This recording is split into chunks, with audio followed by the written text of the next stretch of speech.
y'all, what's up? It's me. It is Everything Fresh and Sassy. How are you? I hope all is well with you. I do. Mind, body, spirit, and in health. It is Thursday. Can I turn here? I could. No, I'm not going to turn here. It is Thursday, October 13th, 2022. It is 69 degrees. It is 5:24 in the PM. And I hope that you all are doing well. Now listen, I know I have said I'm coming in here to do a video about keto. I am coming in to do a video about keto, but I'm not going to do it in the car. And I want to tell you why. Because when I give you this information, what I went through, what the side effects were, etc., I want to give you complete, comprehensive information, so that if anybody's thinking about doing this, you have an even playing field. You have all your ducks in a row. You have, a good bit of information to start with. And I'm not saying that the information that I'm going to give you is conclusive, because it's not. I did keto from, I believe it was April 22 up until, I'm still basically kind of sort of doing keto. And when I say I'm kind of sort of doing keto, I don't do any type of wheat products, flour, bread, pasta, cookies, cakes, pies, things like that. I don't eat sugar. I don't eat wheat. Wait, let me start over. I don't eat anything that contains wheat. I don't eat sugar. I don't eat rice, potatoes. I already said wheat, and pasta is made from wheat, so it'll be redundant if I say that. But those things I don't eat, okay? I don't eat sweet fruits. I eat blueberries, but my diet mostly consists of strawberries and bananas, and I eat about 4 bananas and maybe 2 cups of strawberries every day. Just about every day. And that quells my sweet tooth. Now, they say that when you're on keto, your sweet tooth eventually goes away. Mine never went away. I mean, I was standing around like a crack addict, tweaking over something sweet to eat. I mean, I was seriously tweaking, okay? And then I figured out I could make this strawberry banana pudding. Now, the bananas that I use are not green. They're supposed to be. They are not. But I still lost weight eating this way. Okay? Also, if we're talking about Dr. Berg, he not only talks about a keto diet, but he also talks about intermittent fasting, where you have a certain window. You've got like a 4-hour window that you can eat in, and you're only supposed to eat one meal in that 4-hour window, and then for the rest of that time period up until the 24th hour, you don't eat again. So you eat one meal a day. That's it. All right? I never did that. I didn't do that. And I eat 3, maybe 4 times a day. Sometimes I eat 5 times a day, and I've lost 24 pounds. And here's the thing, it really upsets me, because I was very good at being vegan. And all the things that vegan promised me, I lost some weight. I went from 265 down to, we'll say I rounded off at 224. Because I went from 265 down to 197, and then I went back up and I landed at about 224 I landed at about 227 and stayed there for a long time. And I could not lose weight anymore. And I was still eating as a vegan. Okay?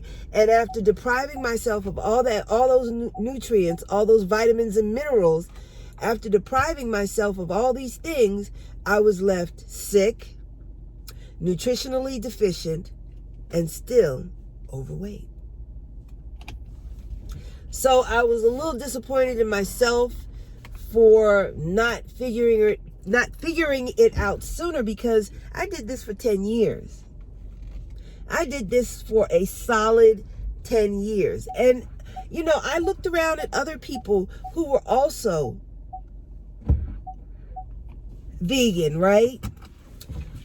And I looked around at other people who were overweight, and I'm like, they're still overweight, just like I was. They're not losing any weight. And some people, you have, what is it? You have overweight, obese, morbidly obese, and then super morbidly obese. So there's like 4 levels. According to medical journals, I am still obese at 195 pounds. Okay? I look good. I look good. What can I say? I'm happy with the way I look. But my goal was always to get down to 180. But my doctor told me when I started having all these symptoms, she said, I want you to get off that keto for a while. She said, because number one, you're dumping way too much fluid. And I was. Every 30 minutes, I had to go to the bathroom. My magnesium and potassium were very low. And she said, I want you to get off of that. She said, because your magnesium and potassium are 2 very important electrolytes, and they need to be intact and normal, for your body to function properly. If your body's not functioning properly, your body's not going to do a whole lot of things. It's not going to repair itself the way that it should. You're not going to be able to lose weight the way that you want to. A lot of things happen when you are not nutritionally sound. So I did get off keto, kind of, sort of. I still don't do wheat, sugar. And when I say sugar, I mean I don't do any sweetener. I don't do honey, agave, beet sugar, coconut sugar, monk fruit. I don't do none of it, because all of it causes me medical issues. I'm talking about I become very, very ill. And I don't like feeling ill. I had enough of feeling ill while I was vegan. I'm trying to feel and be and get and stay healthy and feel well. So if sugar or a sweetener will impact me so much so that I'm feeling sick again, no. I don't want to feel sick, so I don't eat the sugar. I don't eat the sugar substitutes. I don't eat the flour. Dr. Berg has a video on his channel, and I kind of take it with a grain of salt. But I know that when I eat flour products, cakes, cookies, pies, things like that, I don't feel well. I do not feel well. I feel sick to the point where I've got to stay in bed and just ride it out until, I can get all of this out of my system. But I don't feel well. And Dr. Berg has a video where he talks about the effects of bleached flour. Bleached flour has the chemical that they use to bleach flour with interacts with something in your body and it produces something called alloxin or something like that. And that alloxin that develops in your body causes people to become diabetic. Now, the one thing he said was that there haven't been enough studies, but it does cause symptoms of diabetes. It does cause people to become diabetic, right? Watch the video so you can get verbatim what he said about this thing that happens when you eat bleached flour, okay? But the thing he said at the end kind of got me. He said they haven't done any medical studies on this because it's too dangerous. It's too dangerous because, if you did studies with humans, you would actually give somebody diabetes, and that could be dangerous. He said there haven't been any human studies because it's too dangerous. Really?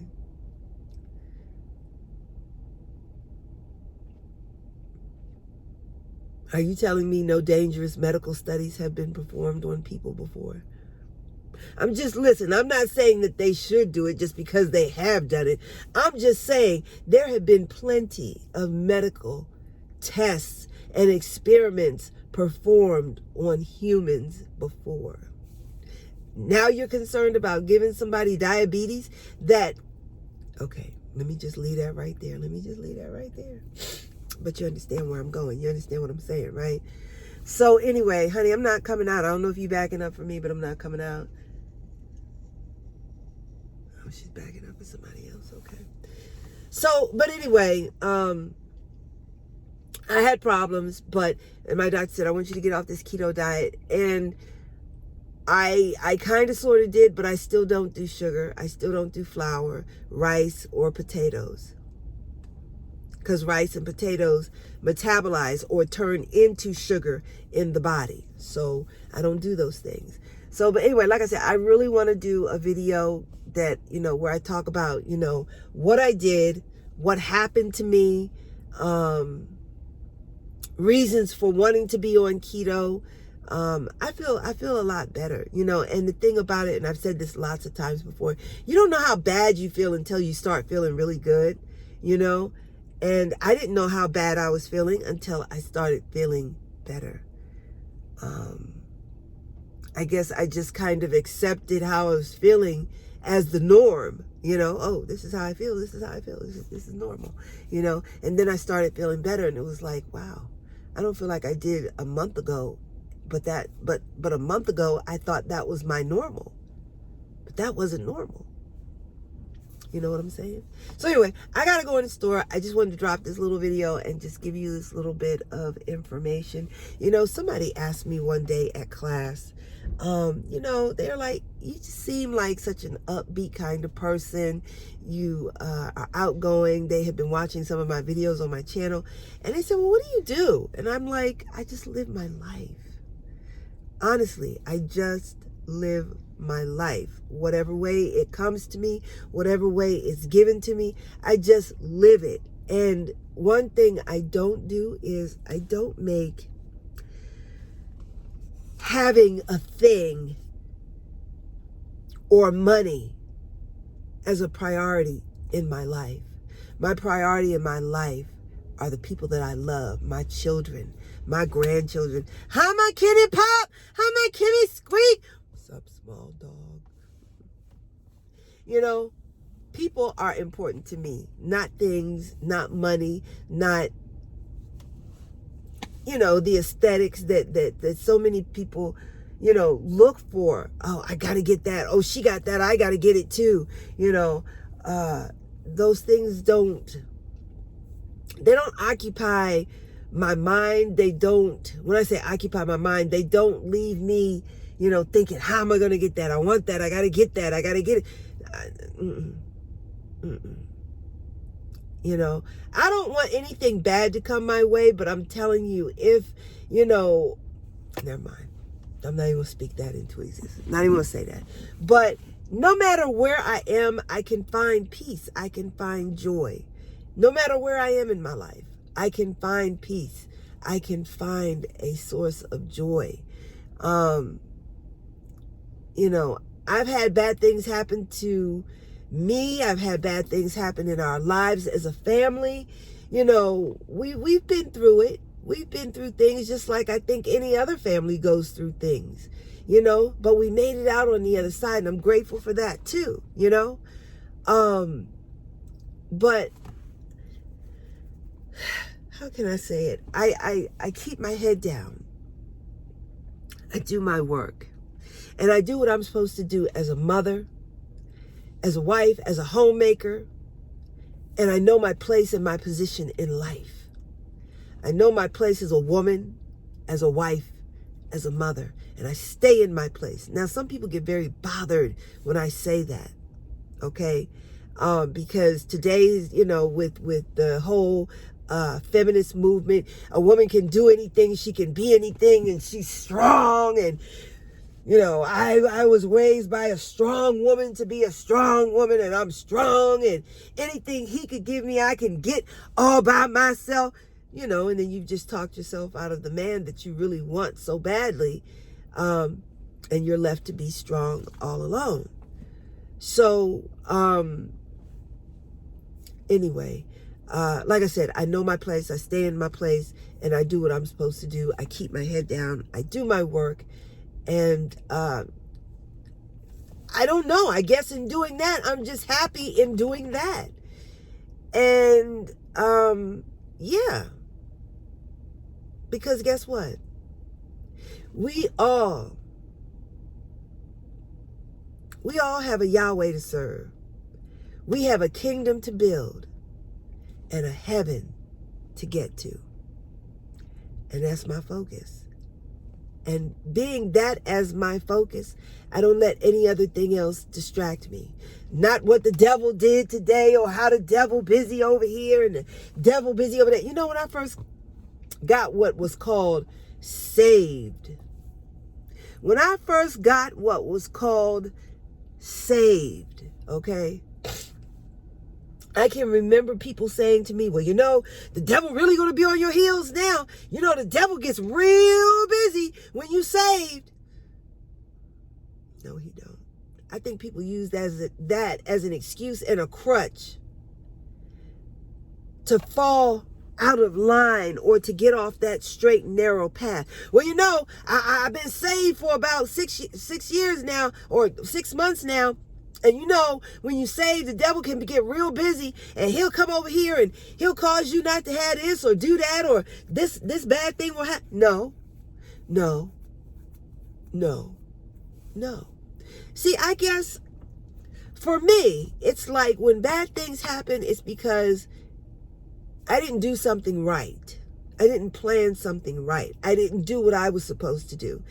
And so I believe that's when the bad things happen. I don't put it on the devil.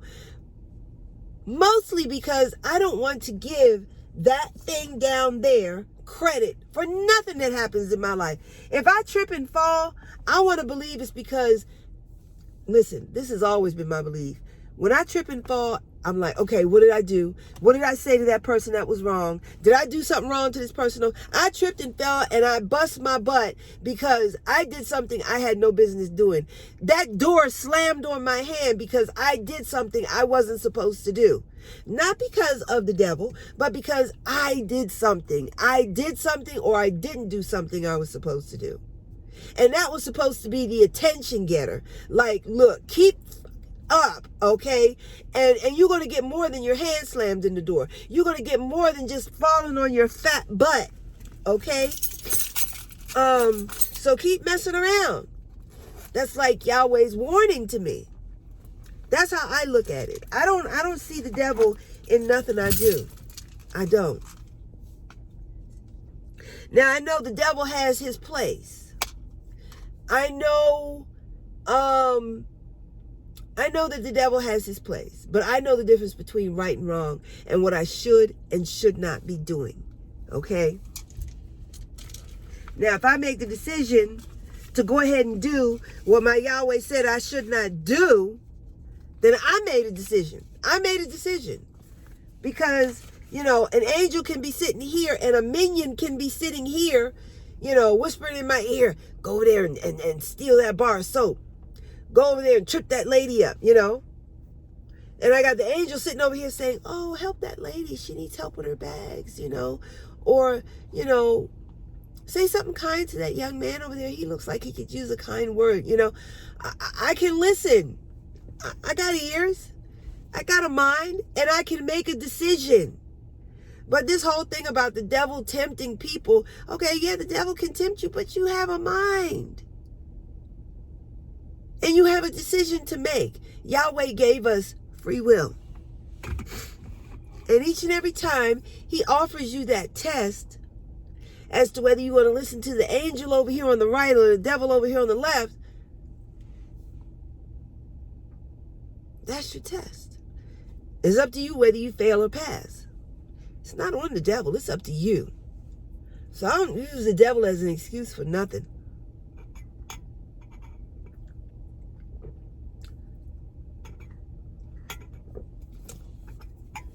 Anyway, that's all I have to say. Excuse me.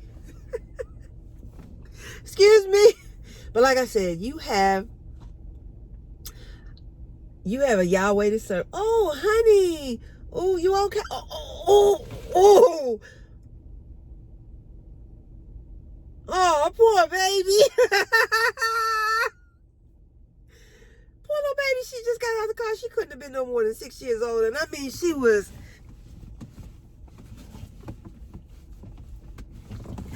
legs gap, knees spread apart. I mean, when you spread your knees apart and you pulling and digging, you know them drawers is really cutting you. Okay, poor thing.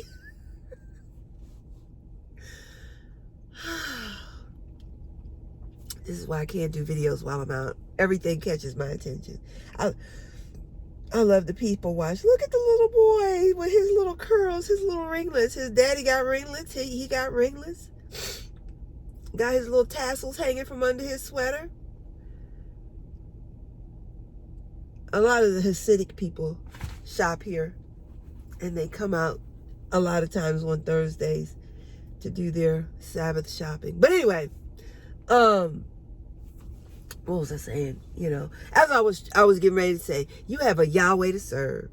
You have a kingdom to help build and a heaven to get to. That part.